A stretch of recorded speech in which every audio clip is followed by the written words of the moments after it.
So, Michelle? Michelle? Oh, that's right.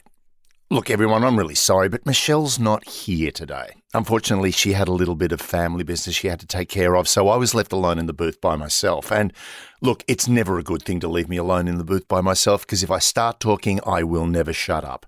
And I know there's so much exciting stuff we want to talk about right now.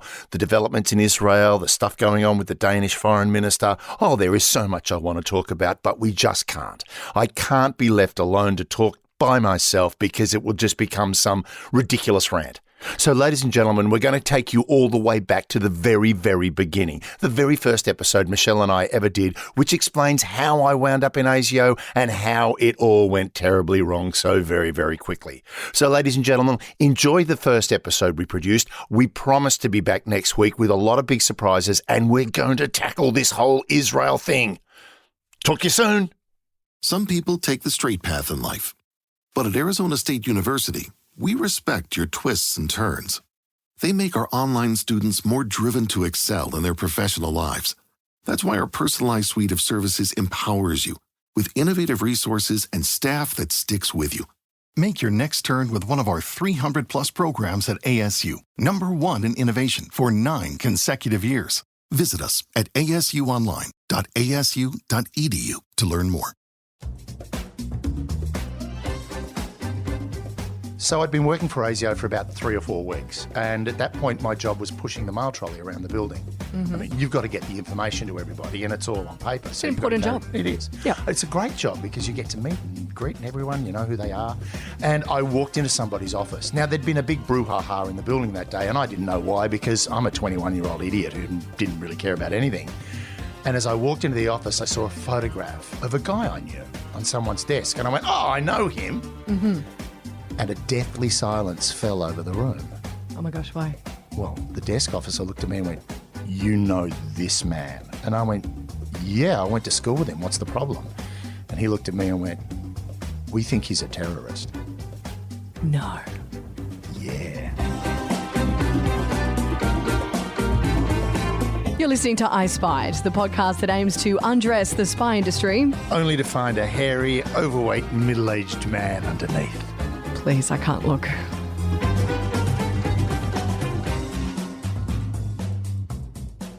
What is ASIO? I'm sure you've all heard of it, but do you really know what it does? Is it as sexy as James Bond leads us to believe, or is it just part of the political fabric? Well, who better to give us the ins and outs than this former ASIO intelligence officer, now comedian, David Callan. I'm Michelle Stevenson, National News Director and journalist at Nova. And welcome to I Spied, where we'll take a look at the dark underbelly of the intelligence world. And give its love handles a really good shake. Really good shake? Definitely. I think it's time that we really looked at what ASIO is and what it does. And who better to do that than you? Yes. 7 years working for them, and it's time for everyone to know that it's not James Bond. It is so disappointingly not James Bond. And we'll find out what our file says. Your file says we'll work out what security is, how we fight terrorism, how we fight spies, how we protect this great nation we call Australia. Hand on heart when you say that. Oh, sorry. Great nation we call Australia. It's a podcast, no one can tell. Okay, so let's just get back to the story. So you knew this guy? Yes. I went to school with him. Okay. And he was a suspected terrorist. It's a pretty confronting thing when you've only been working for ASIO for 4 weeks. I would imagine. Yes. And I was not prepared for it because I just thought I was getting a job when I joined ASIO. Look, let's go back. I should probably explain how I wound up working for ASIO. I think that's probably the best bet right now. All right. So there I was, a 20-something guy, I was about 20. I'd gone to university for one lecture and decided I don't really want to do this. I just want to get a job. And then for the next 2 years, had about 11 different jobs. And then I thought, why not apply for the public service? I'm living in Canberra. That's what everyone does. Lots of money, very little responsibility. So I thought that's a great idea. The public service turned around to me and said, we don't have any positions at the moment, but there's these guys called ASIO that are recruiting. Right. So I went, sounds good. What's an acronym? Here we go. So I went and did a few tests and a few interviews and a few more interviews and then a psychological evaluation and then some more interviews.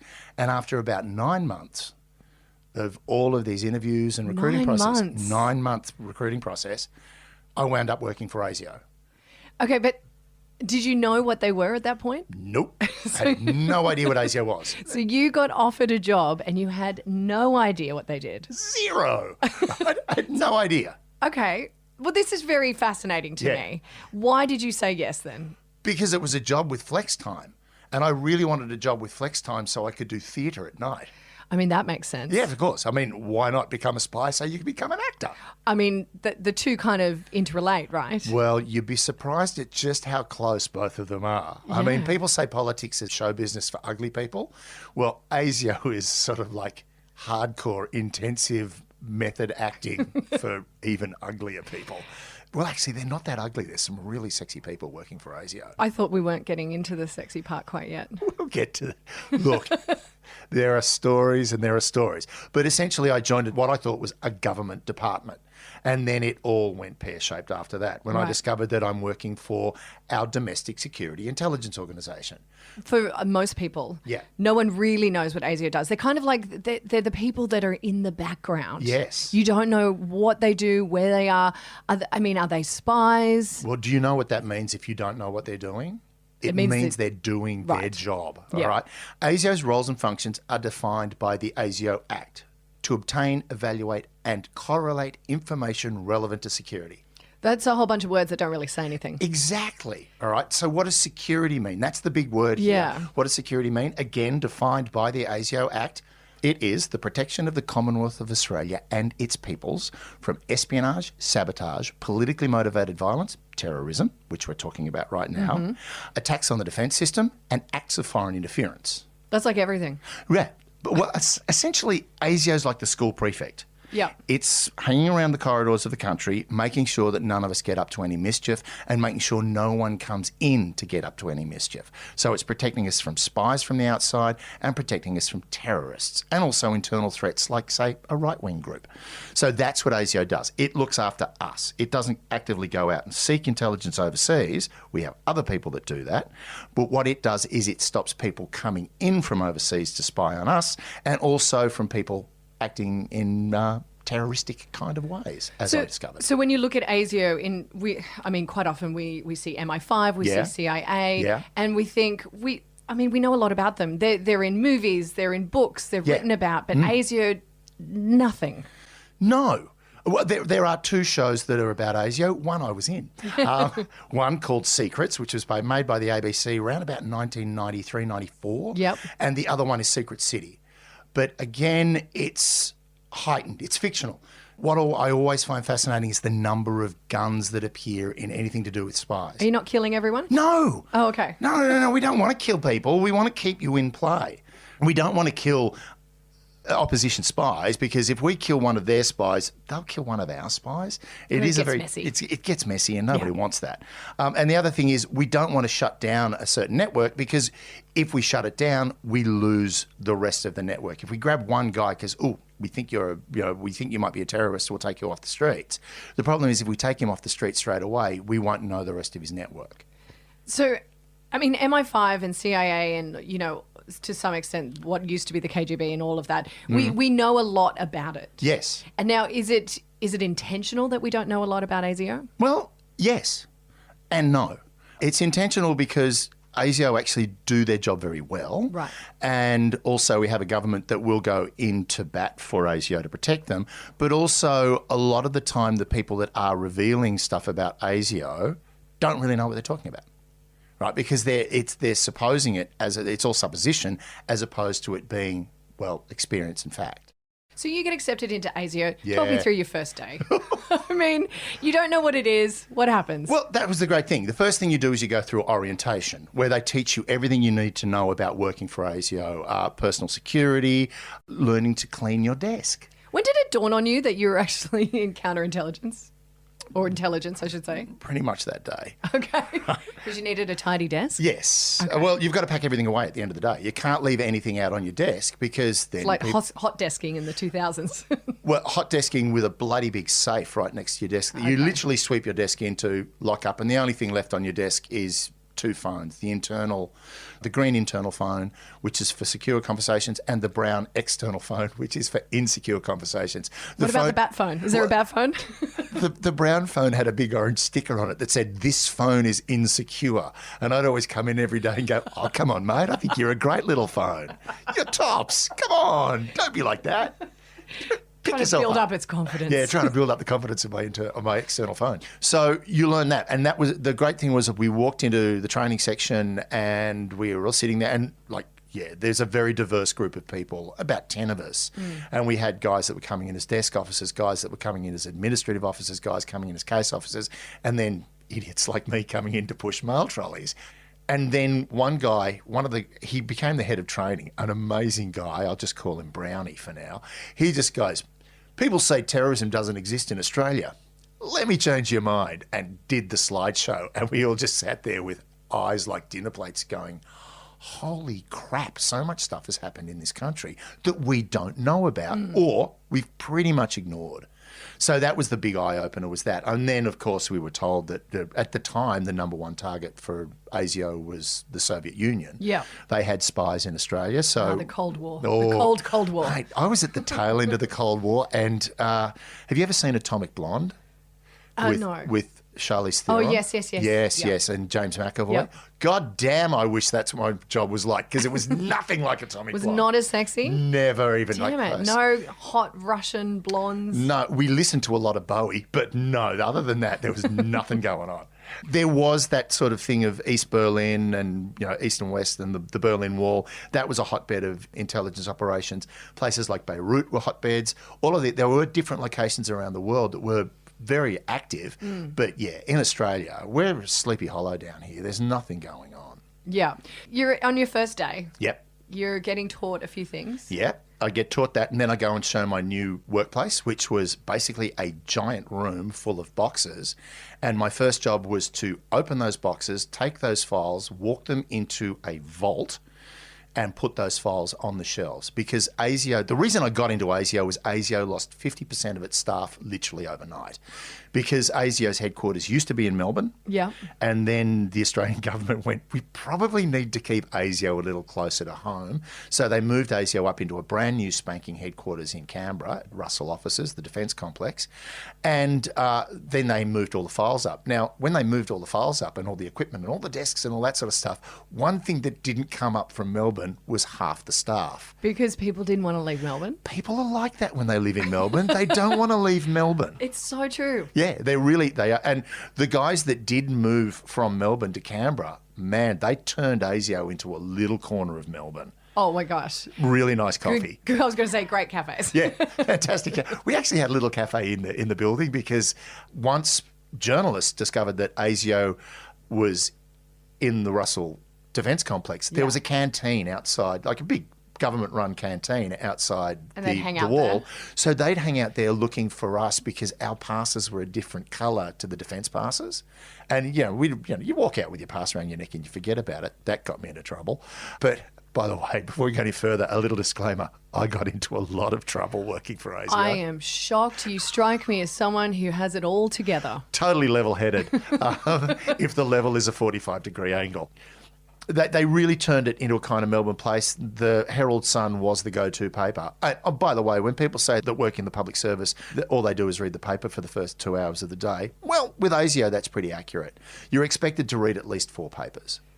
And why is that? Well, you get a lot of information through the press. We all used to read the personal ads because a lot of the time people were sending messages to each other through personals. No. Yeah, seriously. See, now that's fascinating. Yeah. Talk me through that. Oh, yeah. So you might have somebody that posts. See, look at me now. I'm so 21st century. You are. But we're talking the 80s I'd here. write a letter? So, yeah.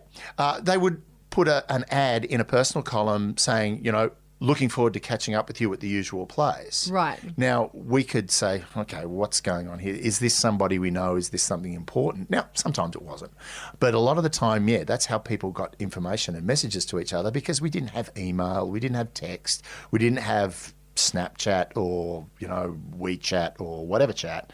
We basically had to work in a very analog universe. Digital didn't exist back then. Right. So you've started doing your training. Yep. You're reading a few papers. Yep. You're drinking great coffee. Fabulous. Right. So It wasn't black and gold, let me tell you. what was your first actual job within the company? Well, unpacking boxes, and then I went into the mailroom. And then into the mailroom. And yeah. And that's where we find you. That's where you find me, pushing the mail trolley around the building. So I'm getting files to people and mail to people.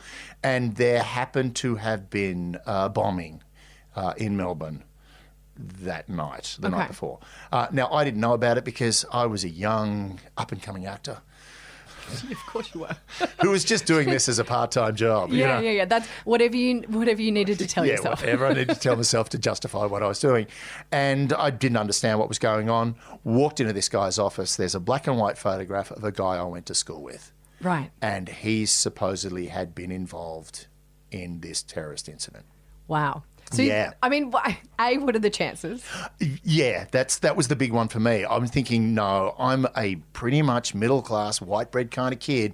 No way anything like that's going to pop up in my view. And bingo, I'm dumped right into the middle of it. And then how was that received? Oh, it was received with a lot of excitement because they'd been sitting there going, we're not exactly sure who this guy is, right? Because in a surveillance... And you're like, that's Dave. We used to hang out. Brad! Brad. Gibbo! So what happened was they turned around and said, can you go and tell your supervisor, take your trolley with you, can you tell your supervisor that you're not going to be around for the next 2 or 3 days? Which, okay, walked my trolley back downstairs, finished my runs, of course. You've got to do your rounds. Right. Finished my rounds, took the trolley back downstairs, and my boss is like, where the hell have you been? And I went, I was up in politically motivated violence, and my voice did sound like that. Violence. All right, Scooby-Doo. Oh, yeah. And I saw a photo of a guy I went to school with. My boss didn't even bat an eyelid. He went, see you later. Bye. Right. Don't want to know. Don't tell me. You're gone. Yeah. And that was one of the things you did start to learn. I never did, but most people did very quickly. I don't want to know. Right. Need to know is a really important part of intelligence. We won't tell you unless you really need to. Mm-hmm. But being a curious guy, I always wanted to know, which, again, got me into a few scrapes. But I then went upstairs and they started grilling me about this guy, like everything I could tell them, which wasn't a lot. I hadn't seen him. I was, 21, so I hadn't seen him in 3. Well, I hadn't been to school with him in 3 years, but I had seen him around the traps, out on the Terps on a Friday night, saw him at the nightclub and that sort of thing. Yeah, that became really confronting when they said, no, you really need to understand what's going on here. And one of the things they said, and I remember it vividly, because, again, the case officer was this very quiet. It wasn't James Bond, very quiet. They look like accountants, they sound like accountants, and they lie like politicians. They are incredibly clever people. And he basically turned around and said, look, this is how it works. You're going to tell us everything you know about this guy. And if it turns out that there's nothing there, then that's fine. You're fine, he's fine, we're all fine. But you can lie to us about this guy, and if we find out you're lying, well, he's screwed, and you're screwed right along with him. And you do. You literally go, and you tell them Take all of my everything. words. Take all of my knowledge. Take my knowledge, take everything I know, which Yeah. wasn't a lot, right? Yeah. Again, he was just a guy I went to high school with. But the whole thing was they're taking tiny little pieces of a puzzle, right? The best way to look at intelligence is it's a jigsaw puzzle, Yeah. but all the pieces are white. Yep. So they're trying to find all these pieces and put them all together, right? So I might have told them a little bit of something that would help. The great thing was at one point I turned and said, hey, look, I don't understand why it's a problem. He was a member of the Army Reserve. So why would he be a member of the Army Reserve? And it was like the balloon went up. It's like, what, we trained him? Yeah, wait a second. That's literally it. A great way if you want to be a terrorist to get trained is join the Army Reserve and we'll show you how to do it. I mean, you look at Osama bin Laden, he was trained by the CIA. Well, that's you know what I mean? That's a great story there. That's an Yes. entire episode, Yeah. just Osama bin Laden. There's a lot there. There's a lot to unpack. So yeah, this guy was suddenly in the frame. The big thing was when I kept saying, I don't understand what the problem was, then they took me to the bomb site and showed me what the problem was. And that's the most confronting thing. That was a real confronting thing to see 1 month in. Yeah, I was going to say, so you're like literally fresh off the bus. Yep. And here you are at a terrorist site. Yeah. So they just walked me in and went, that's what we're talking about. And we see cars explode on TV all the time. Yeah. Right? And it's lots of flame and all that sort of thing. Well, a bomb going off in a car, a real bomb going off in a car, tears the thing apart. Well, it would. It was literally from the wheels down was Wow. all that existed. The top of Wow. the car was gone. And so was the guy that was in the car at the time. Oh my gosh, so there was someone in there. There was someone in there. He was actually leaning over the bomb, setting it. Right, so a bad guy. Yeah, he was not a good guy. And it went off while he was over it. I mean, how, like, you'd have to really suck it as a terrorist. To, Yeah. To mistime your own bomb. It is one of those things where, when you see terrorist incidents go wrong, you just sit there going, who's going to actually put their hand up and claim responsibility for this one when it is such a mind-blowing fuck-up? Yeah, like Right. such a fuck up. So, like, literally, there was bits of this guy, I would imagine. Yeah, that's how they identified him. Oh. From the bits. Okay. Right. And it was icky. It was, and again, it was that confronting thing where, hang on, I just thought ASIO, haha, that's a bit of fun. Once I knew what it was I was doing, I went, oh yeah, whatever. What could possibly go wrong? Right. The whole thing was, bing, I'm in this place and I suddenly realised what's at stake. Then I started, because I worked in the registry, I could access files, the general files. I couldn't get to restricted stuff, but I could read things. And I tell you, it beats a gossip magazine any time. Oh my gosh, there'd be like mountains of great reading Oh, in well, that. the royals really are lizard people. No, and the thing was, I started having a look at, well, what is the history of terrorism in Australia? And there are phenomenal events. There's terrorism right through our history. When people go, it's a new thing and we've got to I know, gear up and for it. we should touch on that slightly because people do think, when they think of terrorism, they do think about, Osama bin Laden and the Trade Center and terrorism as what we know it now. But in actuality, it isn't. No. For Australia, it's always a lot terrorism has kind of grown. It's become a Yeah. growth industry. I sort of used to do a thing in where I talk about terrorism as being a lot like theatre companies. You've got your Right. sort of you've got your big groups, your big shows like the Sydney Theatre Company Yeah. or Al Qaeda. Yeah. Right? And then you've got your boutique groups like the Bangara Dance Company or Basque Separatists. I mean, no one's really sure what they're on about, but it's obviously really important and it's great to talk about at dinner. Then you've got your fringe groups Yeah. like Puppetry of the Penis or Chechnya. Right. Now, that Poor was Chechnyans. but that whole Chechen thing where they hijacked a theatre. Yeah. And I was like, we hijack theatre, but theatre goes nowhere. That's theatre for you. But then the Yeah. whole thing is the lone gunman or the very small boutique kind of Yes. idea, which is a bit like a Baskar, Yeah. where they show up, you don't know what they're going to do, and generally it's bloody awful. Right. So with this case that we're now talking about, Yeah. was this more of a lone? Not so much a lone one, but it was a very small one. So Right. they were a group of Armenians, very unhappy with the Turkish genocide of 1908, still harbouring a lot of resentment. A lot of resentment. The group was called the Justice Commandos of the Armenian Genocide. This was not the first time they'd done something That in is Australia. quite a tight. Like, if you're going to name a group, that's a pretty good name, right? You'd expect them to have a uniform. I thought they would have a uniform. Like the whole of either Avengers or yes, that's what I was thinking. I'm thinking more along the lines of X-Men leather. 100%. But these guys were active, and they were active in Australia. Wow. And the Justice Commandos of the Armenian Genocide were a part of the Armenian Secret Army for the liberation of Armenia. Guys, we know you're Armenian. It's in there twice. And it's just like, okay. How many times can we put Armenian in there? You call yourself the Secret Army for the Liberation of Armenia, not the Armenian Secret Army for the Liberation No, of Armenia? no. But anyway, we're quibbling over Yes. terms here. And they'd been active. There is a current ongoing investigation for a political assassination right here in Sydney. Wow. Right, which Yeah. happened a few years before the bombing in Melbourne, Yeah. where two guys in Dover Heights just pulled up on a motorbike and gunned down the Turkish consulate and his bodyguard. And in fact, the police have only just recently upped the reward for any information to work out who it was that did it. Which is so fascinating Well, that this stuff is happening. 40 years after Yes. the event. Yeah. All right, this is still ongoing. Yeah. And that's the thing that I always found fascinating about intelligence is the handcuffs don't always lock. In fact, they very rarely lock. Yes, after the bombing, someone went to prison for it, and it wasn't my friend. It wasn't Right. the guy that I knew. But what happened was this guy went to prison. He's now been paroled. I think he's out now, and he's basically gone, I never want to have anything to do with this again. Well, a lot of them just get caught up in it when they're Yeah. young. They're young, impressionable. They're young, impressionable, and also they've been constantly fed by generations before going, Yeah. we've got to do something, we've got to do something. Sure, what Turkey did to Armenia, terrible. But you know what? Blowing up a consulate in Melbourne 80 years after the fact... Not gonna change It's anything. not going to make No. any difference. So, what was your next step? What were you getting briefed to participate in this investigation? What happened? Well, the next step was, would you like to go and talk to your mate? And you're like, sure.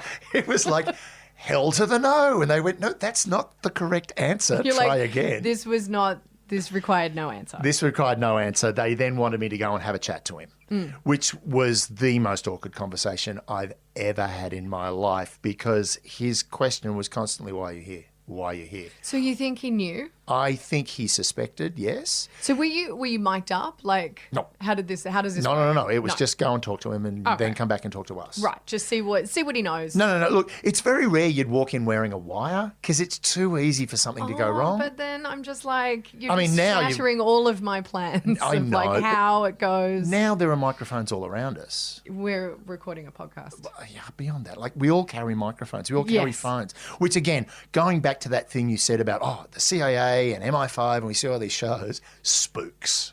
I know, Spooks is great. The one thing, no, Spooks is not great. It was Everyone great. died. Everyone died. Everyone died. But the other thing is everyone had a mobile phone at work. Yeah, and You that would don't happen. have a mobile phone when you work in a secure building. I mean, makes sense. Right, because you've got a camera and you've got a voice Microphone, recorder yeah. and you can beam it out. Yes. So you didn't. Yes. Like back then, we didn't have mobile phones anyway. They didn't exist. But now, like there's little lockers that Yeah. they put them in and you're meant to put them on silent. But I understand that they never do because it annoys the hell out of the guards when Oh my your phone God, that would goes be off. so annoying. Could you imagine? Just this room that's constantly ringing next to you. It's like working. Have you ever? Oh no, you are a boomer. But like when you work with boomers and they leave their mobile phones up really loud. Oh, I do that anyway because I'm kind of deaf. Oh, see, it's so annoying. Oh, you wait till my phone goes off. You will find it is the most offensive ring on the So planet. annoying.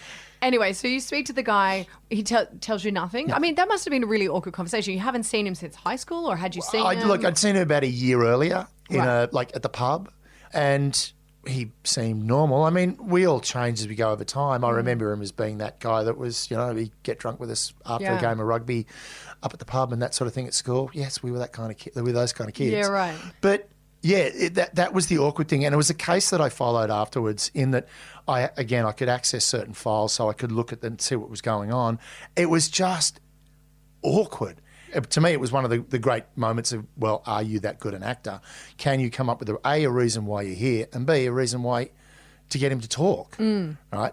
And the thing was, he was cagey as heck. Now, whether he was involved, whether he wasn't, people that he knew and was very close to were involved. Yeah. It was proven. And you know what? Are you going to talk about that sort of thing? No. No, you're not. So it was, again, I was sort of thought, gee, I failed at my job and they're all going to be very angry with me. I'm like, no, that's fine. We did not expect anything more. Well, I mean, what a great first month.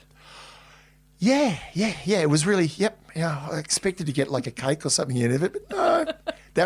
that became what you expected to have happen. Right. So kind of like the catalyst for the rest of your career. Pretty much, yeah. It really, look, there were highlights and there were lowlights, I've got to be perfectly honest, but I joined for a year and wound up being there for 7.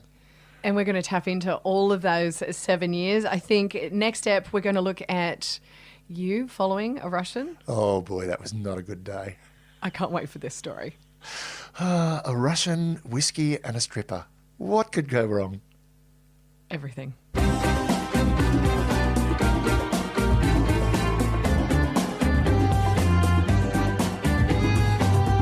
Well, if you enjoyed that story, why don't you give us a little subscribe? And review us. And also review us on ASIO's Twitter feed. That'd be fun. ASIO's Twitter feed. I love it.